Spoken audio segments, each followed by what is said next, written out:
Buenos días y bienvenidos a Iceberg de Valor, el podcast de inversión basado en el Value Investing.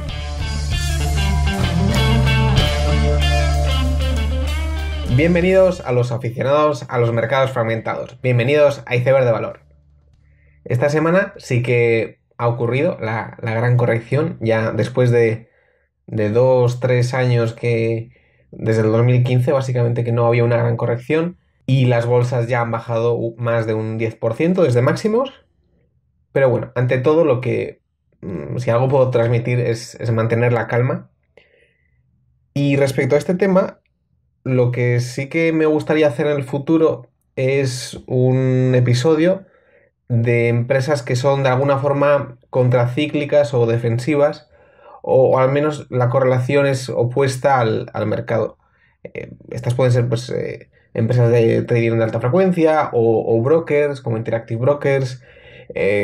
Querría entrar un poco más en profundidad en empresas defensivas o al menos que se comportan bien en ciclos malos de la economía, que tampoco estamos en él. Aún así, lo que sí que me ha parecido interesante de estas caídas es que hay muchas empresas estilo WD-40, no sé si la conocéis, hace aceite para lubricación y es una marca muy famosa. Pero claro, este tipo de empresas, al ser tan defensivas y ver que en la crisis lo hicieron tan bien, pues se han puesto en múltiplos pues muy caros. Puede ser McDonald's, puede ser WD-40, y entonces me parece curioso o interesante cómo lo que valió hace 10 años ahora no vale, ¿no? Porque, claro, todo el mundo sabe que las empresas defensivas lo hacen bien en una crisis y por lo tanto todo el mundo compra, todo está a múltiplos caros y luego realmente es lo que más baja en la siguiente crisis. Igual lo contrario podría verse en empresas de automóvil, pues antes estaban a múltiplos de 10, 12, cayeron un montón, muchas se fueron a quiebra y ahora todo está muy barato porque todo el mundo tiene miedo, ¿no? Y cómo lo que sirvió hace 10 años no sirve ahora. Entonces ese episodio queda un poco para otro día. Y lo que querría mencionar también es que todo el mundo tiene su predicción para lo que va a hacer la bolsa. La gente ve caer un 10% y hay uno que te dice que va a caer un 50%, otro te dice que va a haber un rebote muy rápido. Bueno, realmente nadie sabe nada, nadie sabe exactamente por qué baja, es muy difícil, ¿vale? Y como hacer predicciones es gratis y es realmente fácil, y claro, luego si aciertas, pues eres el mejor, pero eh, tampoco hay que darle mucha importancia. Lo importante es hacer lo que uno piensa que es lo correcto. A mí, personalmente, no me parece lógico que el mercado corrigiera un 50%. No me parece que esté tan caro como parece a primera vista. La economía estadounidense va muy bien. La rebaja de impuestos es brutal, os parece un 14%, pero realmente es como un 22% más de beneficios que tienes. Y me parece difícil con esa situación económica, con el paro, vamos, está en pleno empleo, que esto corrija mucho. Pero esa es mi predicción. Luego otros, pues viendo los bonos o otros temas, es posible que se pueda argumentar que vaya a haber una bajada mayor. Y ante esto, pues cada uno verá. Yo creo que lo mejor es ir comprando poco a poco y si baja más, pues ir comprando y punto. Y si alguien tuviera claro que va a remontar muy rápido y que esto es momentáneo, pues a comprar a saco ahora. Y si no, esperar a que baje más.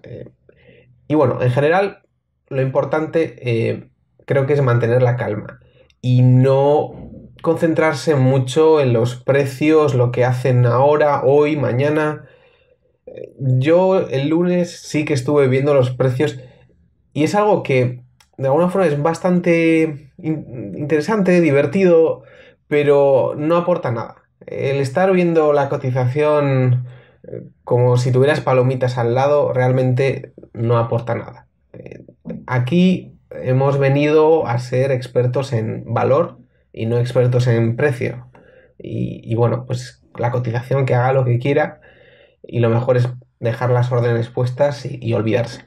Un poco con esta filosofía, lo que quería hacer en este episodio es hablar de una empresa que, bueno, obviamente yo sí que soy accionista, entonces cuidado con mis opiniones que pueden ser un poco sesgadas. Y la idea es un poco describir el mercado, describir la empresa, hacer una pequeña valoración y con eso espero que a alguien le pueda servir para, bueno, dar a conocer un sector o una empresa, quizá a alguien le pueda gustar y para aprender algo nuevo que no sabía.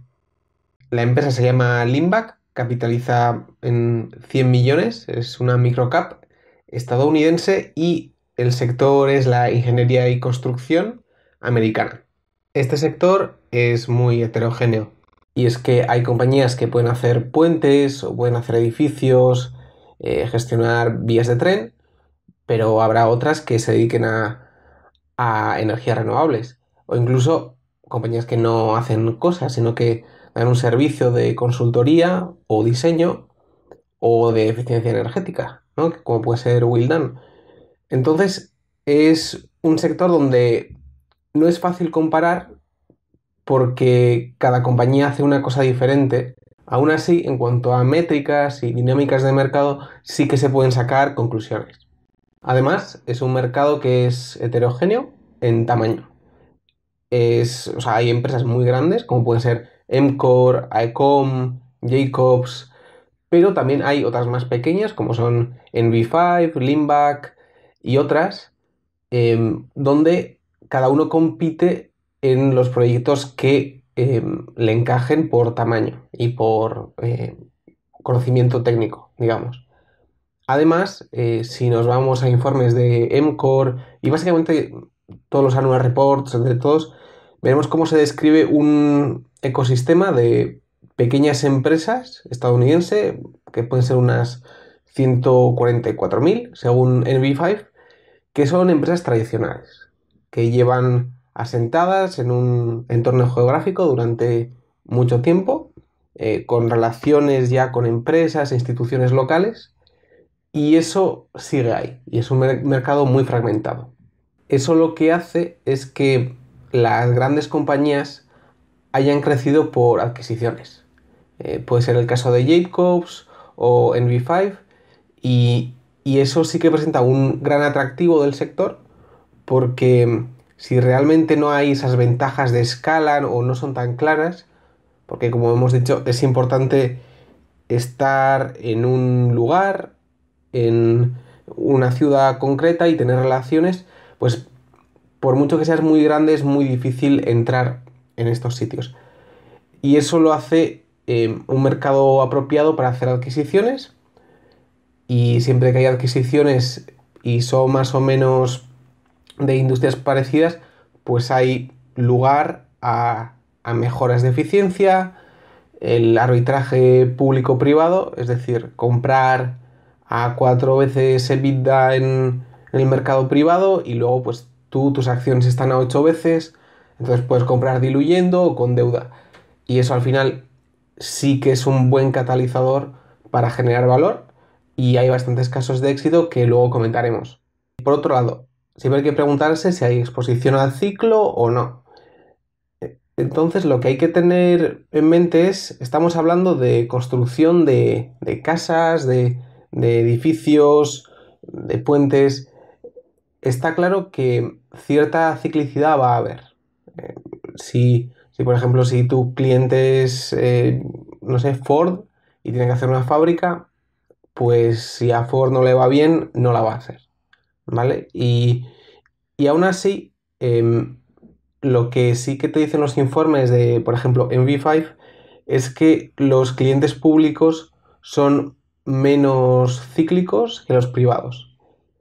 Y por otro lado, lo que también se puede sacar es que toda vivienda residencial evidentemente es más cíclica, mientras que la comercial, lo que sería construir infraestructura para empresas o administraciones, es menos cíclico. Y lo que yo creo que echa para atrás en este mercado es que aparentemente no hay ventajas competitivas. Y de hecho hay muchos proyectos que se deciden por concurso. Y al final, todas las empresas que van por concurso, el precio suele ser muy importante. Si no es el factor más relevante, siempre es uno de los más relevantes y eso siempre, bueno, es peligroso porque los márgenes se pueden reducir. Entonces, resumiendo, es un mercado que entre sí las empresas son diferentes, cada una hace una cosa, pues un sector diferente. Hay muchas empresas pequeñas, lo cual permite hacer adquisiciones, tiene cierta componente cíclica y, bueno, parece al menos que hay una parte de competencia o concursos donde el precio es muy importante y eso sí que no es algo que guste.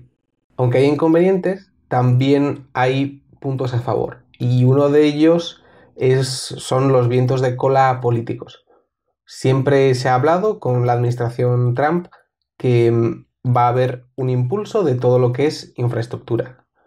Puentes, eh, ferrocarriles, diferentes cosas. Y no sabemos si esto realmente va a pasar, pero lo que está claro es que el gasto en infraestructura menor al que había sido anteriormente, pues es difícil que sea. Es difícil que sea un sector que vaya a menos. Y ya no es solo porque lo diga la administración Trump, sino que la situación de la infraestructura estadounidense no es buena. Es habitual, pues en comentarios, en cualquier persona que haya ido a Estados Unidos, siempre hay una sensación de que, bueno, que como que casi todo se está cayendo. No es realmente así, pero el estado de las infraestructuras no es el mejor. Y bueno, es difícil que eso vaya a peor y que el gasto en la mejora de todo esto vaya a menos. Entonces sí que hay un viento de cola bastante importante que si ocurriera, pues sería un catalizador importante para todo lo que son empresas de este sector. Evidentemente, no todas las empresas se ven afectadas por igual. Es decir, si se hacen puentes o carreteras, pues las empresas que hacen edificios comerciales, pues no se verán tan afectados.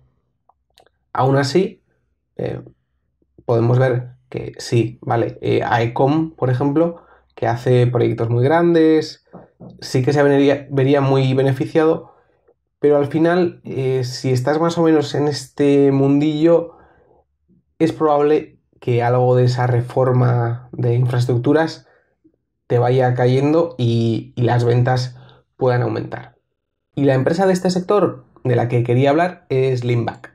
Limback es una empresa de 100 millones de dólares, es una empresa muy pequeña y lo que hace son racks, que son unas estructuras metálicas donde va todo lo que son tuberías, HVAC, es decir, aire acondicionado, electricidad y diferentes placas metálicas. Y esto, pues, tradicionalmente se hacía en el propio lugar donde se hace un edificio, ¿vale? Siempre estamos hablando de edificios comerciales, ¿no? Quiero decir, en una casa las tuberías pues van dentro de las paredes y hay que hacer una instalación in situ, pero cuando el edificio es comercial y hay más espacio y no es tan valioso, lo que sí se tiende es a prefabricar todo lo que es una estructura que se llama rack, donde van, como digo, tuberías, HVAC, electricidad, se construye en fábrica, se traslada en camión o como sea, pero siempre desde un lugar más o menos cercano y, bueno, pues se levanta en grúa o como se pueda y se lleva al lugar de instalación y al final eso lo que te permite es que todo se haga muy rápido, la construcción pasa de ser algo in situ a ser algo de construcción en serie casi, aunque lleva varios días. Eso te permite que la calidad de los acabados sea mucho mejor. Evidentemente, si el que suelda las tuberías pues tiene que estar de pie en una escalera, pues no lo va a hacer tan bien como estando en una fábrica y de pie, ¿vale? Evidentemente esto es una tendencia que ha surgido ya hace tiempo y es a lo que se tiende.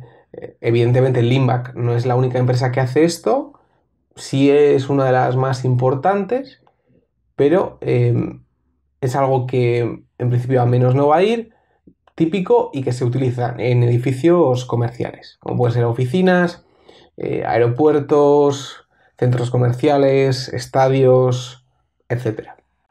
El cliente puede ser de dos tipos, puede ser el contractor, que es la empresa que hace la construcción, puede ser AECOM, Suffolk Construction, cualquier otra empresa que decide subcontratar esta parte de fabricación de ese rack y de tuberías, ¿vale? Entonces, pues, al Limbac se le pasan una especie de especificaciones con dónde tienen que estar las tuberías, las salidas, etcétera. Y otra opción de quién puede ser el cliente es el propio propietario del edificio. Digamos que un aeropuerto ya está construido, pero todo lo que es tuberías, HVAC, pues no está bien, está deteriorado o simplemente es antiguo y no es eficiente. Entonces Limbac puede hacer un retrofit de toda esta instalación, lo cual mejora eficiencias notablemente. ¿Por qué es interesante esta parte de ser, de conocer o trabajar con el propietario? Bueno, porque al final toda instalación desde estos sistemas trae consigo un servicio pues, anual o el que sea, y un mantenimiento. Y al final lo que te permite tener esa parte del negocio es el que lo hayas construido tú y poder tener esa relación directa con el propietario. Y comentaremos más adelante, pero el margen bruto en la propia construcción o en los servicios es diferente. En la construcción es bajo, es un 5%, mientras que en servicios de mantenimiento, etcétera, el margen podemos hablar de un 20%, que está mucho mejor. Entonces, esto es Limbac, ¿no? Racks para edificios comerciales con tuberías. Diferentes clientes y las ventas. Siempre hemos dicho que este sector, un problema que tiene es que muchos proyectos son concursos, es decir, son empresas por concurso. Eso siempre, personalmente, es algo que no me gusta porque no hay tantas ventas recurrentes y no tienes esa visibilidad. Tienes visibilidad por la captación, el backlog, pero el negocio no tiene ventas recurrentes. Y al final, el que sea concurso, pues hace que los precios y los márgenes vayan a menos. Aún así, no todos los pedidos son colocados por concurso puro. Imaginaos un constructor que quiere hacer un edificio y quiere subcontratar la parte de tuberías y todo lo que es el rack.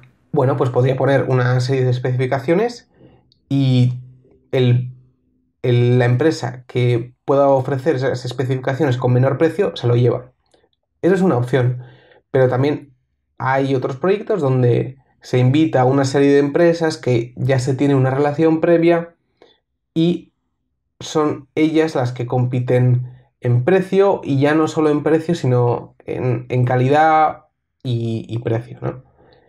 Y hay otros proyectos, de hecho, en los que es una empresa como Limbac el que ayuda en el diseño de, de estas instalaciones. Y de hecho hay otras modalidades de ventas donde Limbac lo que provee es un servicio de diseño y también de construcción con unas pautas muy generales y donde ellos diseñan la propia instalación del edificio.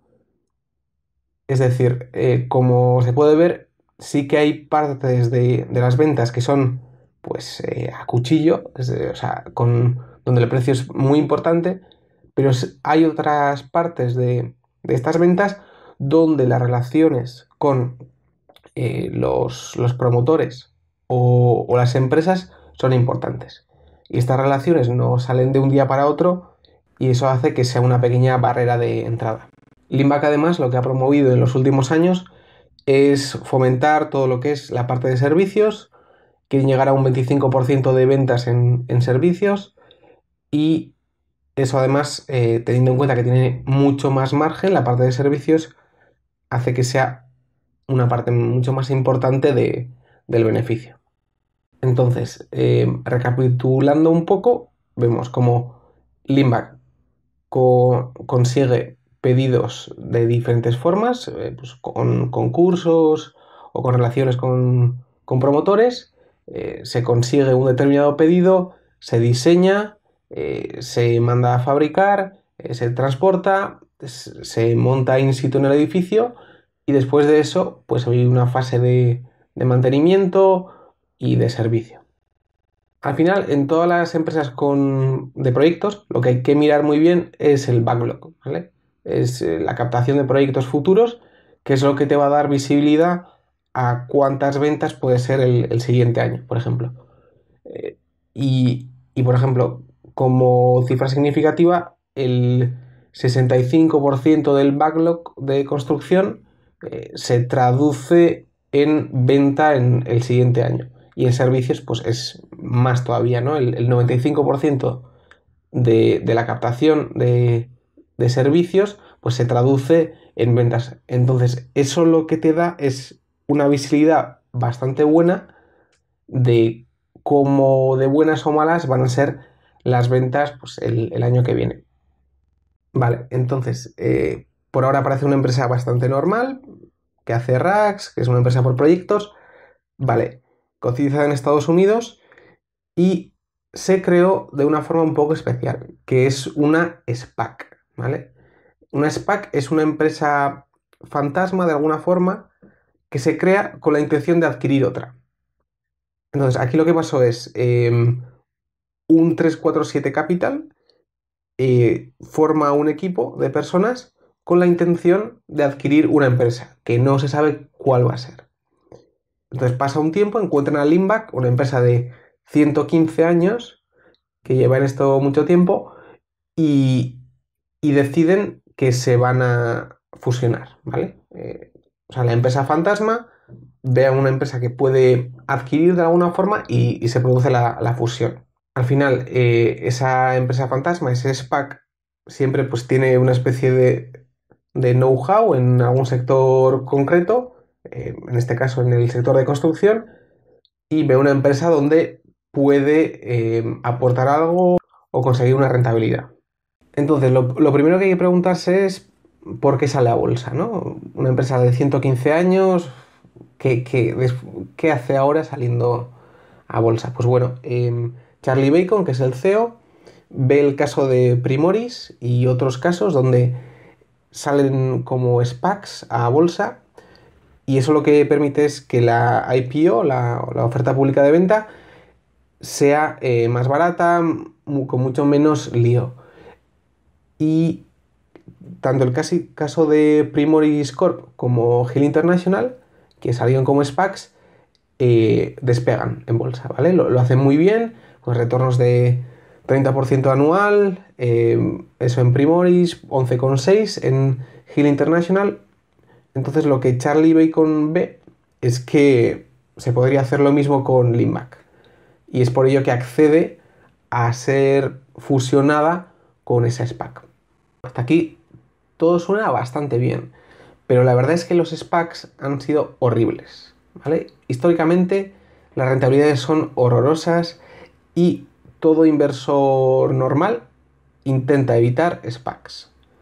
¿Y esto por qué es? Porque la empresa fantasma o la empresa original al final sale a bolsa sin que haya adquirido nada y si en 2 años pues no adquiere nada pues se disuelve o si adquiere algo se queda con la directiva con parte de ello y eso ha llevado a numerosos casos de fraudes y problemas. Y claro, entonces las rentabilidades son pues del 1% anual y en general muy muy malas. Y esto es una de las razones por las que Limback está barata. Salió como una SPAC y eso ya va a haber un 80% de inversores que no lo van a mirar. De hecho, más adelante comentaremos el caso de Dane Capital, que es un hedge fund americano que básicamente o casi solo se focaliza en SPACs. Y es por esto mismo, o sea, hay un rechazo generalizado por los SPACs, por experiencias pasadas, y que hace que la gente no las mire y que las rentabilidades mm, históricamente bajas pues disuadan a inversores presentes. Aún así, no hay que dejarse llevar por esto. Al final, un SPAC es un grupo de personas que tiene un know-how en una determinada área y quiere adquirir una empresa. Y eso per se no es nada malo, es más, es algo bueno. Entonces, si bien es verdad que históricamente ha habido muchos problemas, si en el caso estudiado todo encaja, puede ir bien. En cuanto a la financiación, no ha sido la ideal para el Limbach.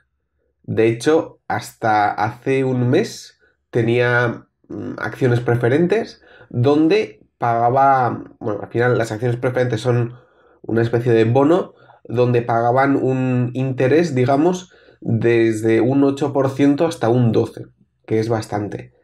Entonces lo que hicieron en enero fue comprar una deuda, o sea, endeudarse con 10 millones, pagar un premium y comprar todos los bonos, todas las acciones preferentes. Y claro, al final endeudarse no es algo que al inversor le guste, pero claro, es que la deuda era al 6,7% y como hemos dicho, las acciones preferentes eran entre 8 y 12. Por lo tanto, eso está muy bien. Además, en 2016 se eliminó una deuda que, para que os hagáis a la idea, era del 13% de interés más 3% en payment in kind. Y claro, es que este tipo de deuda tiene muchos intereses. Y eso lo quitaron mediante dilución de acciones, que otra vez tampoco es algo que al inversor le guste, pero cuando estás pagando unas deudas con unos intereses tan desfavorables, pues yo creo que es la decisión adecuada. Y esta es un poco la tónica con la financiación de Limbach, que hasta ahora siempre ha sido muy mala y poco a poco esa situación ha ido mejorando. Y por lo tanto, si bien hasta ahora ha habido gastos por costes de intereses, eso va a ir a menos y eso hará que la situación mejore. Hay que mencionar también que como toda SPAC tiene warrants, y para recordar, un warrant es un contrato que tú haces con la empresa para comprar las acciones en una determinada fecha a un determinado precio. En este caso, pues los warrants están a un precio medio de 11,9 dólares en el 2021. Entonces, si la acción está por debajo de 11,9, los warrants no valen nada, ¿vale? Si la acción está a 10 dólares, pues el derecho a comprarla por 11,9 no vale nada. Y hay que recordar que los warrants sí causan una dilución, porque es un contrato que haces con la empresa, no con un particular. Pero si la acción estuviera en 20 dólares, claro, tienes el derecho de comprarla por 11,9 y por lo tanto sí que hay dilución y hay muy buenas rentabilidades. Se podría ver los warrants como algo negativo, pero si compras las acciones sí que te dan como una especie de seguro, porque si hay problemas, si la empresa va mal y la acción baja del precio del warrant, pues bueno, no va a haber dilución. Mientras que si todo va bien, las ventas aumentan, los beneficios aumentan y la acción sube, pues bueno, hay una dilución, pero ya es una dilución de ganancias, de las plusvalías que tú has tenido. Entonces se puede ver eso como un pequeño seguro. Y hay que recordar que los warrants se pueden comprar y el inversor particular los puede comprar teniendo ese mayor riesgo, pero ese mayor retorno también. Un poco siguiendo con la tónica habitual de reducir deuda de mala calidad, la empresa lo que ha dicho es que los warrants los va a comprar. Y eso va a ser con un premium. Y espera hacerlo en el 2018. O sea que comprar los warrants puede ser muy atractivo por ese sentido, porque eh, toda variación de la acción es más pronunciada en los warrants, pues el doble. O sea, si la acción sube un 2%, los warrants suben un 4%, y además es probable que en 2018 te las vayan a comprar pagando un premium. Vamos ahora al management. El jockey aquí es Charlie Bacon. Charlie Bacon en su primer trabajo fue en 1982. Entró en Bobis, que es un contractor, lo que sería ahora un cliente de Limback, y fue superintendente, que es planificación de obras y cosas similares. Y estuvo, después de 17 años en Bobis, fue nombrado CEO. Bobis era una empresa de 3.000 millones de ventas, es decir, mucho más grande que Limback. En 2004 entró en Limback y lleva unos 14 años allí. Tiene un sueldo de 500.000 dólares más 500.000 de bonus y tiene 4% de las acciones. Tampoco es un accionista mayoritario, pero tiene acciones. Y lo que es más interesante, todo el órgano directivo tiene aproximadamente el 70% de las acciones, tanto el SPAC original como otros inversores. Es decir, en una empresa de 100 millones de dólares, el 70% lo tienen los insiders. Es decir, el free float es nada. Y lo que hay que decir de Charlie es que ha estado en una empresa mucho mayor que Limback, ¿vale? Conoce muy bien el sector. Ha estado en una empresa que sería el cliente de Limback. Y no ha estado en 1000 empresas, sino que ha estado en Bobis y luego en Limback. Y está claro que quiere más. Es la razón por la que hace un SPAC y tiene experiencia en estadios mucho mayores, en empresas mucho mayores. El plan de crecimiento que ha mostrado la directiva es la de crecer y comprar. Y crecer significa orgánicamente aumentar ventas, pero también expandirse a otros ámbitos.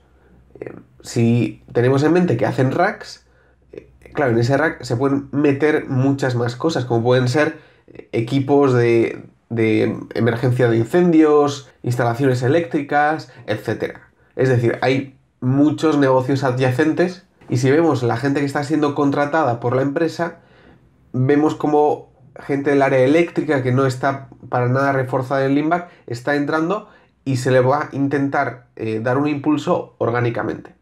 Además, lo que podría ser más importante son las adquisiciones. Y esto no es algo que yo pienso que puede haber, sino que es algo que la compañía ha dicho que va a hacer. O sea, va a comprar una empresa igual, local, geográficamente limitada, tradicional, y esto lo va a hacer con buenos múltiplos seguro. Porque si seguís empresas parecidas como son NV5, que ya es un roll-up más puro, compra 5 veces EBITDA. Y Limback, que apenas ha comprado y está pensándose muchísimo qué empresa comprar, lo va a hacer a múltiplos muy muy buenos. Lo que hay que tener en cuenta también es que Limback no va a ser un roll-up puro, estilo NV5, no van a ser 5 o 6 adquisiciones al año, va a ser crecimiento orgánico y un poco de inorgánico. Siempre que tenga sentido y a 3 5 veces EBITDA. Y esto lo llevan diciendo 2 años y no está pasando. ¿Por qué creo que puede pasar? Pues porque en septiembre de 2017 contrataron a Matt Katz, que es una persona que tiene mucha experiencia en M&A en el sector. Es decir, signo uno de que puede estar cerca, contratación de alguien experto en M&A, que además conocía a Charlie Bacon de experiencias pasadas desde hace 15 años. Y además, en el Q3 de 2017 comentaron que estaban en el due diligence de 2 empresas, que luego igual no se adquieren, pero el proceso ya está en marcha. Y luego comentaremos, pero es importante ser accionista de la empresa antes de que haya adquisiciones. Veremos cómo hay cierto descuento en las valoraciones porque una vez de que haya adquisiciones y todo el mundo vea que esto puede crecer, es posible que la acción se revalorice bastante. Y es por ello que es importante saberse la historia y lo que puede venir antes de que pase. Vale, esto es cómo puede crecer la empresa de modo orgánico e inorgánico, pero además, en cuanto a orgánico, hay ciertos vientos de cola políticos.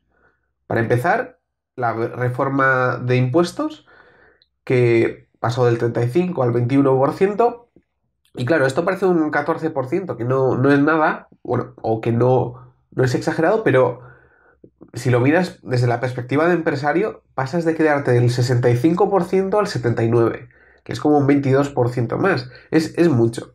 Y además, hay empresas, o generalmente las empresas están gastando más dinero en CAPEX. CAPEX es fábricas, CAPEX es cosas que pueden retribuir a ventas del INVAC.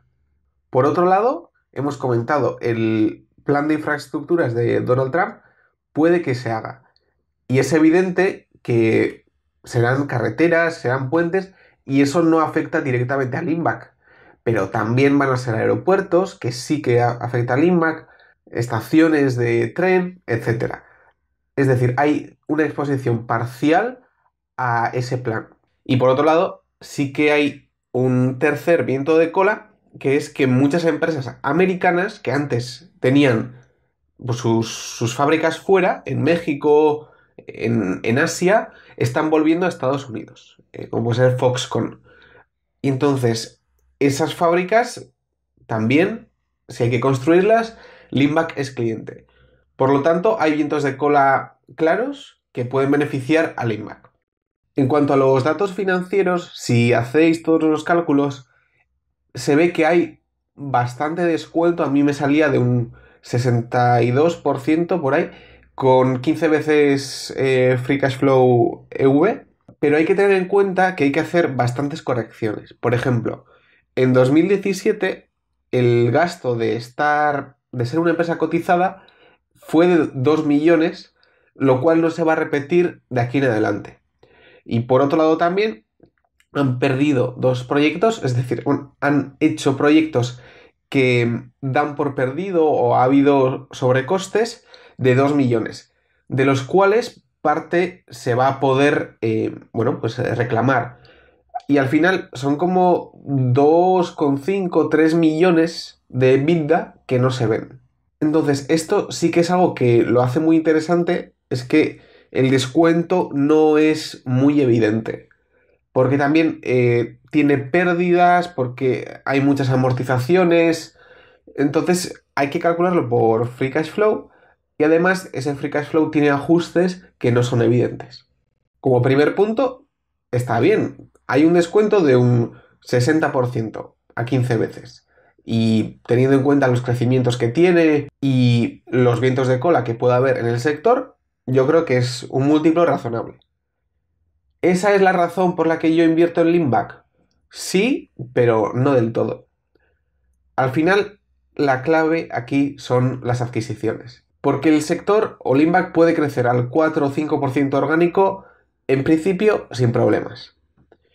Pero si veis el gráfico de NV5, la revalorización de la acción multiplicó por 9 desde su salida a bolsa. ¿Y cómo he hecho esto? Bueno, pues diluyendo acciones y comprando pequeñas empresas.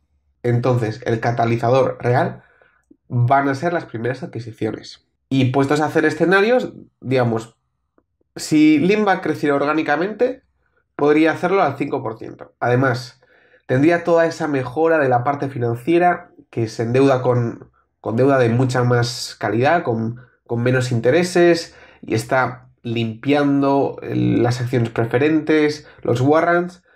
Es decir, puede subir las ventas al 5% y el free cash flow probablemente a más, ¿no? 5, 6, 7 no sería de extrañar. Por otro lado, puede haber vientos de cola políticos que pueden subir las ventas un 5% más también.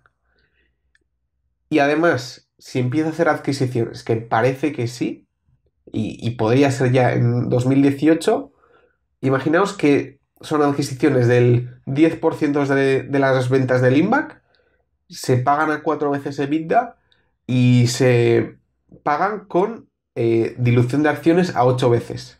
Bueno, pues si son 10% de ventas, tienes una revalorización de las acciones instantánea de 5%. Y al final, bueno, pues de las tres cosas de crecimiento orgánico, vientos de cola político y adquisiciones, va a ocurrir un mix de todo eso que juntado con el descuento, yo creo que puede ser muy interesante. Vale, vamos con el resumen un poco de la idea, que es vaso medio vacío. ¿Por qué está barato esto? Pues porque las ventajas competitivas son bajas, ¿vale? Hay relaciones de muchos años y hay restricción geográfica, ¿vale? Eso sí es una pequeña barrera, pero vamos, a mí si me dicen por qué Limbac es mejor que otra, es muy difícil decirlo. Hay cierta exposición al ciclo. Además, y lo que es muy importante, los SPACs han tenido retornos horribles. La gente no se va a acercar a los SPACs. Bain Capital tiene un fondo dedicado solo a SPACs por eso mismo. Además, es una compañía inexperta. Ha hecho ya numerosos errores administrativos con la SEC, errores de pagos, de tramitarlos antes de las fechas que tenían que ser. Por ejemplo, el pago de un estadio, de un proyecto muy importante, se retrasó unos 18 días y los covenants de la deuda pues saltaron, pero al final no fue grave. Con la SEC también han tenido pequeños problemillas, básicamente de novato. Entonces, estos problemas han hecho que la acción sufriera a corto plazo y pueden seguir. Pero no creo que a largo plazo fuera un problema. Y además, se habla muchísimo de adquisiciones. Estamos 2 años hablando de ello y todavía no llega. Y la gente pues empieza a dudar de esa historia. Entonces, vaso medio lleno, que es lo que veo yo, 70% de las acciones controlada por la directiva. Una directiva experta que conoce el sector muy bien, gente que quiere crecer, Charlie Bay con experiencia en empresas mucho más grandes, gente que está muy alineada.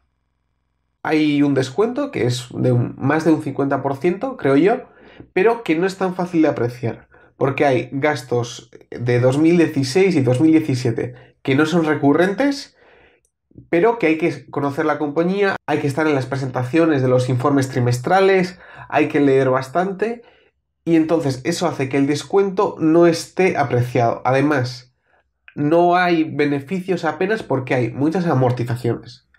Y eso lo que hace es juntar eso, los beneficios que ves no son atractivos y además hay gastos puntuales. Por otro lado, es un sector muy bueno, es un sector fragmentado donde se pueden hacer adquisiciones a buen precio. Casos que ya han sido de éxito. NV5, básicamente, NV5 crece al 4% orgánico, al 4% que Limbac orgánicamente crece a más. Y aún así, simplemente diluyendo y comprando, la acción de NV5 multiplicó por 9. Limbac no va a hacer lo mismo, pero está en el sector ideal para crecer inorgánicamente. Y eso creo yo que al final va a ser el catalizador para que el descuento propio, orgánico, se pueda cerrar. Y además lo que está claro es que esto ya se ha hecho antes, ya lo ha hecho NV5, ya lo ha hecho Primoris. No estamos hablando de la tercera derivada, estamos hablando de que ya se ha hecho y Limbac lo quiere hacer otra vez. Y por otro lado, también se ve a una empresa como Limbac como una empresa nueva, que lleva 2 años cotizando, encima es un SPAC, pero que la empresa real tiene 115 años. ¿Se va a ir abajo ahora una empresa de 15 años? Yo creo que la experiencia es buena y a mí me da cierta seguridad que sea una compañía tan vieja. Y por último, como hemos dicho, hay una exposición parcial a todo lo que es aumento de infraestructura político o de empresas particulares. Y eso no es despreciable, porque el plan de infraestructuras es de $1 trillón, de 1 billón en castellano. Y estar expuesto a eso es muy, muy atractivo. Vale, eso es como lo veo yo. ¿Qué riesgos hay? Bueno, pues puede haber o puede seguir habiendo problemas con la SEC, ya hemos dicho, problemas administrativos que hacen que, bueno, el informe trimestral del primero del 2017 se entregó 2 días tarde, en el Q3 el pago de un proveedor se tramitó como 10 días tarde. Puede seguir habiendo problemas y la acción puede sufrir a corto plazo. Por otro lado, puede haber empeoramiento del ciclo económico, que sí que afectaría al INVAC, pero habría cierto descuento. Está expuesto a inflación y subida de materias primas, ¿vale? Aún así, hay proyectos que son lo que es coste de material más una determinada comisión, por lo tanto, ahí no afectaría tanto. Y el último riesgo sería que las adquisiciones no se integraran bien. Al final, Limbach no tiene experiencia en adquisiciones y podría ser problemático. Esta idea no la he generado yo, evidentemente. En microcaps de ingeniería y construcción estadounidense, creo que yo no soy el que lo va a descubrir. Y la persona es Eric Gomberg de Dane Capital. Es el generador, es experto en SPACs, se sabe todas las SPACs. Lo hemos mencionado antes. Es un hedge fund americano que, sabiendo que la gente no se va a mirar las SPACs por todo el track record horrible que tienen, es lo único que hacen. Se miran todas las SPACs y son expertos en ello. Limbach es top 3 de su hedge fund y además tienen tanto las acciones de Limbach como los warrants. Otra persona a la que seguir, Scott Miller de Greenhaven Road, es la persona por la que yo conocí la idea y la ha difundido bastante. ¿Qué cosas hay que vigilar? Hay que vigilar mucho el backlog. El backlog te va a decir las ventas del siguiente año. Hay que estar atento a qué personas entran en la empresa. Si se están haciendo contrataciones en cuanto a M&A o crecimiento orgánico, como pueden ser el área eléctrica. Hay que ver el porcentaje de ventas de servicios. Hay que ver evolución de márgenes, si va a mejor o a peor. La racionalización de warrants, que tiene que llegar en 2018. Hay que estar atento a eso también. Y por otro lado, en el lado político, ver si el plan de infraestructuras viene o no. ¿Cómo invertir en la empresa? Hay acciones y warrants. Como hemos dicho, las acciones tienen menos riesgo que los warrants, pero los warrants, el posible retorno es mucho más alto. Entonces, yo lo que veo es, yo tengo acciones de la compañía, pero si hubiera problemas, algún contratiempo puntual, yo me podría comprar warrants, porque al final el retorno es mucho mayor. Y además, más allá de ello, los warrants van a ser racionalizados, es decir, comprados por la compañía con un premio este año 2018 si todo va bien. Por lo tanto, empezar a comprar warrants puede ser muy interesante. Y esto es Limbach. ¿Y cómo lo veo yo? Yo creo que es una buena ocasión. Hay catalizadores más o menos cercanos que podrían hacer que se revalorizase la acción y espero que os haya gustado. Si tenéis cualquier duda o queréis más información, podéis pedírmela, escribir algún comentario en YouTube o Twitter y con esto terminamos el capítulo. Ya sabéis, seguid aprendiendo.